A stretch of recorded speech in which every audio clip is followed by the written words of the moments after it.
Ya, selamat datang semuanya di Skyfox Studio. Kembali lagi bersama gue Yusuf Raj.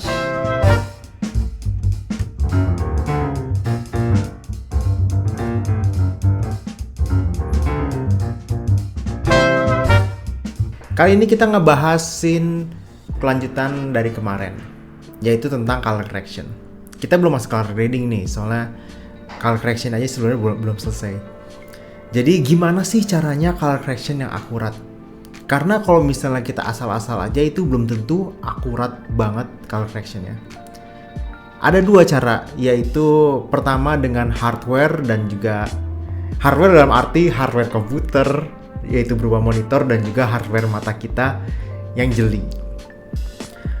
Dan yang kedua, bagaimana kita membaca waveform atau scopes yang ada pada DaVinci Resolve. Ini membantu banget kita untuk mendapatkan color grading yang akurat. Ataupun buat kita yang baru-baru belajar tentang color grading, dengan bisa membaca waveform, mata kita terlatih untuk bagaimana color grading yang akurat tanpa melihat waveform atau scopes ini. Jadi dengan membiasakan diri menggunakan scopes ini, lama-lama mata kita terlatih. Misalnya kayak ini putih yang benar-benar putih itu gimana sih? Terus misalnya footage yang terangannya pas, nggak terlalu terang, nggak terlalu gelap, itu gimana sih? Itu bisa dilatih keakuratannya dengan kita mengetahui tentang scopes dan waveform ini. Oke, masuk yang pertama tadi mata kita ya ini ya bawaan dari lahir, setiap orang beda-beda tentang keakuratan membaca warnanya. Tapi lagi-lagi tadi gue bilang bisa dilatih dengan membiasakan menggunakan waveform untuk color grading. Dan yang kedua, monitor. Monitor ini penting banget. Soalnya apalagi nanti kalau udah masuk color grading ya.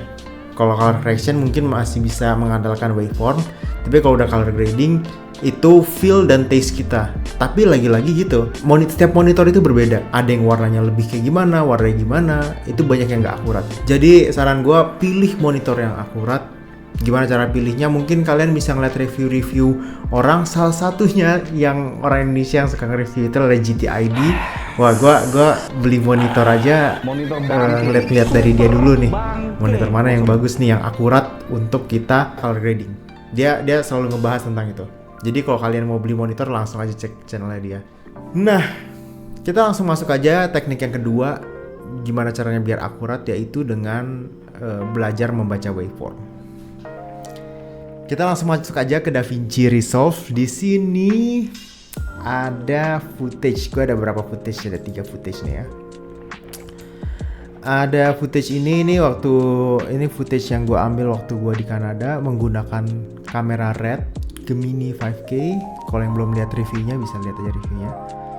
Terus ini menggunakan kamera mirrorless Sony A7 IV, dan ini menggunakan kamera mirrorless lagi Sony FX30. Jadi ini kameranya beda-beda jadi biar kita bisa lihat membaca waveform dengan yang beda-beda. Kita langsung masuk aja ke color tab-nya. Ini sebelum di white balance, dan kita coba color correction dengan menggunakan footage red Gemini 5K. Di sini gue menggunakan color transform. Itu di sini ada di bagian access transform, di bawahnya ada color transform. Sebenarnya mirip-mirip, cuman lebih detail ada gamma dan color space. Sedangkan access transform enggak, dia cuman pilihannya langsung gamma dan color space-nya langsung nyambung. Nah, ini gue udah translate ini dari red ke Rec 709. Tapi ini footage-nya masih kegelapan. Kita belajar ngebaca waveform pertama kali. Di sebelah kanan bawah di sini ada waveform, ada scopes. Ini bisa diganti-ganti. Scopes yang bagian tengah. Kita ke waveform aja. Di sini ada banyak ya. Ada parade, ada waveform, ada vector scope, ada histogram. Fungsinya beda-beda, cara bacanya juga beda-beda. Cuman mungkin kita dari waveform dulu aja ya. Nih, waveform ini ada representasi angka dari 0 sampai 1023. Dimana kalau mau gampangnya aja, ini sepertiga ke bawah itu adalah bagian shadow. Sepertiga ke atas adalah bagian highlight. Dan yang tengah adalah midtones. Jadi kalau footage-nya rata-rata ke bawah, itu berarti agak kegelapan. Kalau footage-nya banyakan ke atas, berarti keterangan. Terlalu terang, terlalu putih. Dimana di sini titik 0 adalah titik hitam murni dan titik 1023 adalah titik dimana putih murni. Kita kalau mau kita lihat jelasnya aja, kita ini brightness. Ini kita reset dulu brightness-nya. Di sini kalian terserah mau menggunakan color wheel atau menggunakan curve. Ini gue coba lewat curve aja lah, lebih gampang ya. Ini kalau misalnya kita coba tarik ke bawah, ini semuanya menghitam, di mana titik 0 adalah hitam murni. Kalau di sini kalian lihat, di sini masih ada apa namanya, hijau-hijau dikit. Itu belum full, soalnya belum full semuanya. Kita balikin lagi. Nah, kita coba kebalikan arahnya. Kebalikan arahnya titik putih. Titik putih. Ini nggak bisa semuanya. Nih di sini masih ada randomize di sini. Makanya masih ada gambar di sini. Kalau misalnya ini semua ketarik ke atas, semuanya ketarik ke atas jadi putih murni. Tuh, kita bisa lihat ya, putih murni. Baik, lagi ke sini. Nah, jadi begitu. Jadi kita bisa melihat di mana bagian terhitam dan bagian terputih dan bagian tengah di sini. Kita lihat footage-nya, ini rata-rata semuanya ke bawah semua nih. Ini titik tengahnya mungkin di 500-an ya. Banyak kan ke bawah semua, nggak ada yang nyentuh 700, 800 itu nggak ada. Dan ini banyak ada beberapa yang nyentuh 0. Untuk lihat ini kenapa kayak gini sih? Ini kita bisa ngelihat bagian kiri itu mempresentasikan bagian kiri gambar. Bagian tengah juga mempresentasikan bagian tengah gambar. Terus bagian kanan mempresentasikan bagian kanan gambar. Di sini ada titik yang 0, itu tuh bagian baju ini nih. Ini kan gelap banget kan? Itu adalah bagian yang titik yang rendah ini nih, yang nyentuh bagian 0 ini. Nah, sekarang kita coba naikin ya. Kita coba naikin semuanya udah nyebar semua, Di sini titik dimana kita lebih gampang, lebih mudah dan lebih nyaman menggunakan color wheels. Di sini misalnya kita mau menaikkan bagian shadow doang. Yang kemarin gue pernah jelasin shadow, atau di sini bisa bilang lift. Jadi kita bisa naikin liftnya aja, nanti bagian shadownya naik. Sementara bagian lainnya dicoba untuk stay tapi tetap naik dikit-dikit. Nah, kalau mau lebih akurat lagi di sini makanya ada color wheel, ada 2. Ada yang bagian sini, ada yang bagian namanya lock wheels. Di lock wheels ini dia tuh lebih presisi. Kalau misalnya shadow, yang midtone sama highlightnya tuh nggak naik. Jadi shadownya doang. Kalian bisa lihat nih. Ini bagian shadownya doang yang naik. Sementara tadi yang color wheels yang awal, yang bagian kiri, kalau kita naikin semuanya banyak yang ikut naik, semuanya bergerak. Jadi kalau mau lebih presisi kalian bisa menggunakan shadow yang ada di. Jadi itu 2 ada fungsinya masing-masing. Terus penjelasan berikutnya adalah kita bisa melihat muka si anaknya ini ada di bagian sini nih. Di bagian agak kanan. Kalau kita lihat ini penyebarannya sekitar di 600 sampai 500. Di bagian sini tuh nggak ada yang nyentuh ke 700. Sementara ada beberapa teknik untuk color correction kulit manusia. Ada banyak untuk bule atau orang yang kulitnya putih, itu warna kulitnya kalau bisa di sekitaran 600-700. Di bagian sini 600-700. Sementara orang-orang Indonesia, orang India yang kulitnya lebih coklat-coklat, orang Indonesia yang kulitnya sawo matang, itu bisa kita atur, kita naikkan brightness dan atur brightness-nya di sekitaran 500-400. Sementara yang lebih gelap lagi bisa diatur ke 300-400. Itu kita sesuaikan dengan warna kulit orang. Nah, di sini orangnya orang bule ya. Orang bule ini beberapa sudah ada yang bagian 600, kita bisa naikin dikit. Naikin lagi. Nah, kalau misalnya kalian rasa ini agak keterangan di bagian highlight, nah ini banyak putih-putih keterangan, kalian bisa turunin bagian highlightnya. Kalian bisa lihat nih di sini pergerakan highlightnya di sini di bagian scopes. Terus karena ini banyak yang tidak menyentuh 0, kalian bisa lihat di bagian baju yang gelap ini banyak lekukan-lekukan sehingga tekstur bajunya tuh kelihatan. Sementara kalau misalnya kita push ke bawah ke 0, banyak tekstur baju yang nggak kelihatan. Itu yang kadang-kadang ngebuat kalau di color correction lebih baik kita atur biar semuanya kelihatan dulu. Nanti masalah selera dan lain-lain itu di color grading itu kita bisa atur. Mau dibikin gelap, banyak yang nggak kelihatan sehingga auranya misterius, itu bisa. Atau mau dibikin kelihatan sehingga misalnya emang videonya itu tentang drama atau komedi yang lebih nggak ada dramatisasi misterius, ada feel misterius, itu nggak ada feel misterius. Jadi itu nanti di bagian color grading. Kalau di bagian color correction kita ngebenerin warna, bener-bener ngebenerin warna dulu aja, biar nanti pas di color grading kita mau macam-macamin itu gampang. Soalnya kalau misalnya di color correction aja kita udah bikin gelap, nggak kelihatan, nanti pas di color grading susah buat bikin lekukan-lekukan bajunya tuh kelihatan gitu. Nah, itu masuk yang pertama. Terus kita masuk yang kedua adalah di white balance. Di sini jadi gue menggunakan kamera red. Di kamera red itu nggak ada yang namanya internal ND filter, jadi menggunakan ND filter tambahan. ND filternya itu adalah Hollywood Schneider, di mana si ND filter itu pas dimasukin emang bikin footage agak kehijauan di color correction, atau mestinya pas di kameranya ya, pas di kamera di setting untuk nggak terlalu kehijauan. Jadi mungkin kalian bisa ngeliat di sini nggak terlalu kelihatan hijau, tapi di sini misalnya kayak bagian sini aja nih, bagian putih itu misalnya kita di mata kita aja kelihatan putih, padahal aslinya ini sebenarnya agak hijau nih. Kita bisa lihat di vector scope. Ini rata nih dari ujung kiri sampai ujung kanan, hijaunya lebih muncul. Nih ya, hijaunya lebih muncul. Berarti ini footage-nya lebih kehijauan dibanding netral.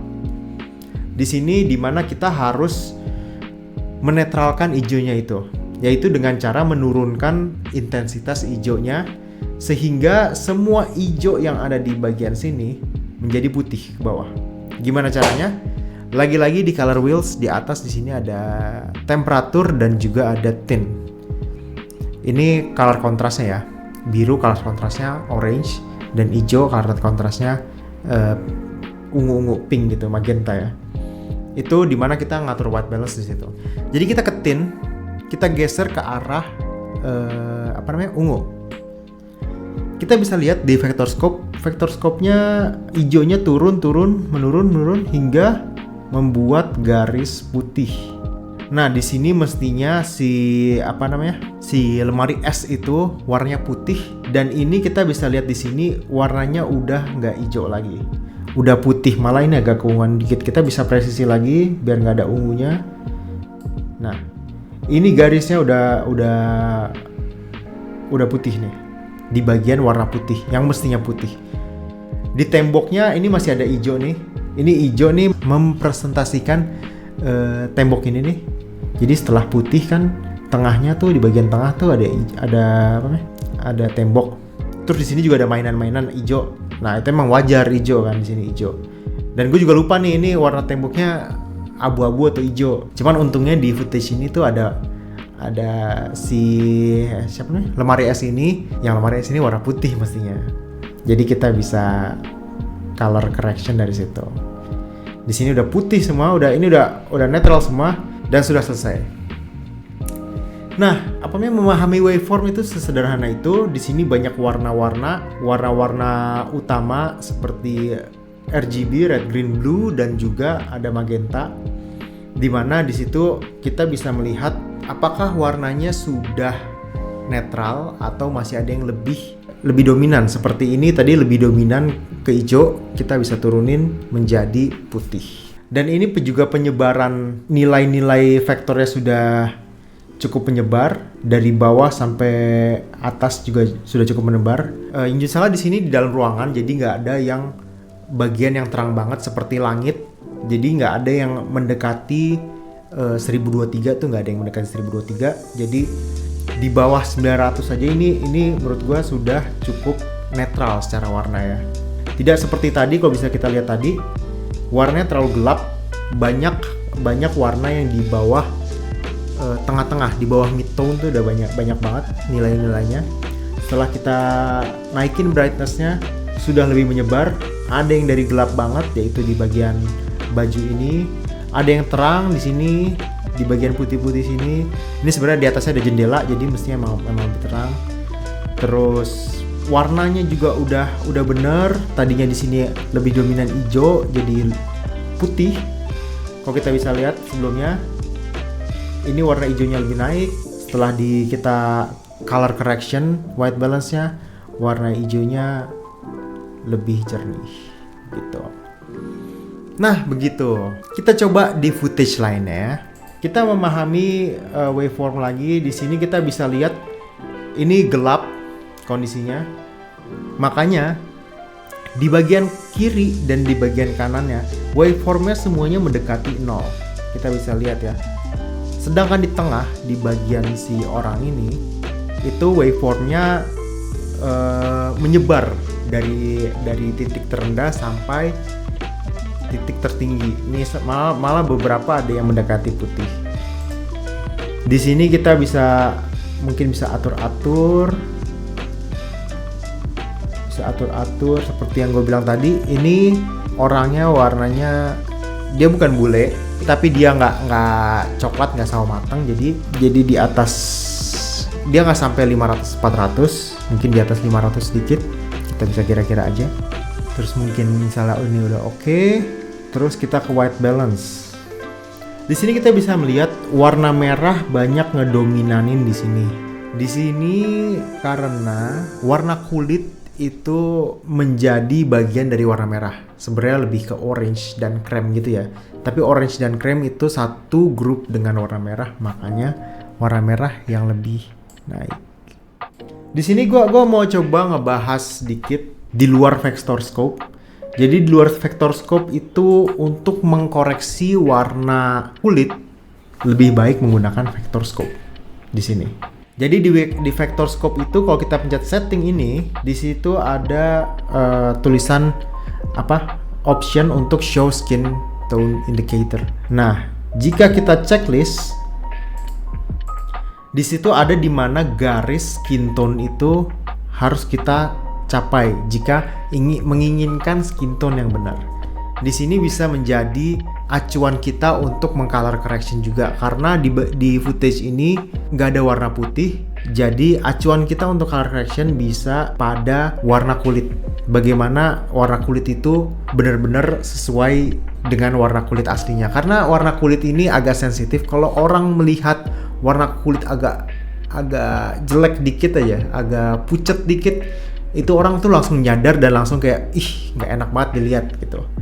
Karena warna kulit dekat dengan kita, karena kita manusia dan saat kita melihat warna kulitnya aneh, ya kita pasti aneh. Nah, garis ini tadi skin tone indicator ini, kita harus coba garis ini tuh yang bagian sininya tuh, itu adalah nilai dari footage kita. Nah, ini gimana caranya biar garisnya itu mencapai ke tengah? Kita atur aja di white balance biar tengah. Nah, ini udah sejajar garisnya. Kita bisa lihat kan, warna skin tone-nya sudah sesuai dengan indikator gitu. Ini sebelumnya agak pucet kan, ini sudahnya lebih orange gitu. Ini sebelum tadi degrading, ini setelah degrading. Kita balik lagi ke waveform. Ini sebelum degrading, ini setelah degrading. di color correction, sorry. Lalu kita coba ke skenario yang ketiga. Kita ulang-ulang dulu ya. Ini anggapnya kita tulis brightness. Jadi setiap ini bisa kita namain nodes. Nanti setelah video ini kita akan belajar apa gunanya banyak nodes itu. Jadi kita ada 4 nodes ini. Tapi yang perlu kalian perhatiin aja, ini ada node brightness dan ada nodes white balance. Kita ke node brightness dulu. Sebenarnya ini secara penyebaran sudah bagus, terutama di bagian subjek. Yang paling penting subjek ya. Subjeknya di sini kita bisa lihat agak di tengah ini sudah menyebar dengan rapih. Hanya saja ini di bagian kiri sini gelap. Kita bisa lihat di bagian sini gelap. Dan di bagian kanan juga gelap. Ini ada banyak cara untuk membenarkan warna gelap itu. Kita bisa pakai ini, apa namanya? Kita bisa masuk ke window sini. Sini ada window. Terus windownya ini namanya power window. Kita bisa adjust gini. Adjust sesuai dengan si subjeknya. Terus di sini ada pilihan invert. Jadi ini gimana caranya kalau mungkin ada istilah masking atau mengisolasi bagian yang akan diberikan efek. Jadi karena kita sudah menginvert, jadi selain bagian yang ada di dalam power window ini akan terkena efeknya. Jadi di sini kita bisa menaikkan brightness-nya, shadow-nya, gitu. Kita bisa lebarkan feather-nya. Jadi semuanya ikut terang. Itu adalah salah satu cara untuk mengcolor correction di mana si subjeknya itu udah bener warnanya, tapi di sebelah sekitarnya belum bener. Kenapa bisa jadi seperti ini? Salah satunya adalah waktu ini kita syuting, lightingnya nggak banyak.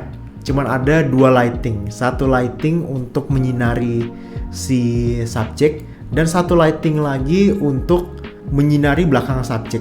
Menyinari ini sehingga bagian lain tidak terkena lighting dan menjadi gelap. Jadi di DaVinci ini kita bisa, jika ingin semuanya benar-benar tercolor correction dengan baik dan benar dan warna terangnya semuanya terang, kita bisa melakukan itu.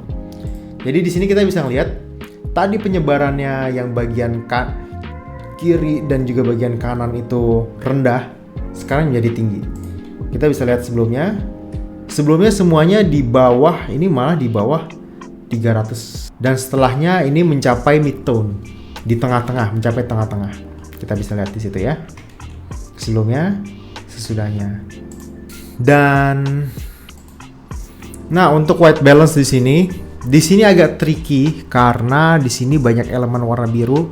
Ini tembok warna agak kebiruan, terus ada jeans, ada ini bagian warna biru, kerudungnya juga warna biru tua, dan juga di luar juga banyak biru. Sehingga di sini banyak spikes di nilai warna biru. Nah, itu video tentang bagaimana cara color grading dengan lebih akurat dengan memahami waveform. Dan bagaimana menurut kalian? Apakah kalian sudah mengerti atau masih ada pertanyaan? Jika masih ada pertanyaan, kalian boleh komen di kolom komentar atau tanya di DM Skyfall Studio atau ke gua Yusuf Raj. Nextnya kita akan ngebahas lagi serba-serbi tentang pengeditan, cara ngedit dengan DaVinci Resolve, cara color grading. Sampai ketemu di video selanjutnya. Gua Yusuf Raj dari Skyfall Studio. I'm signing off.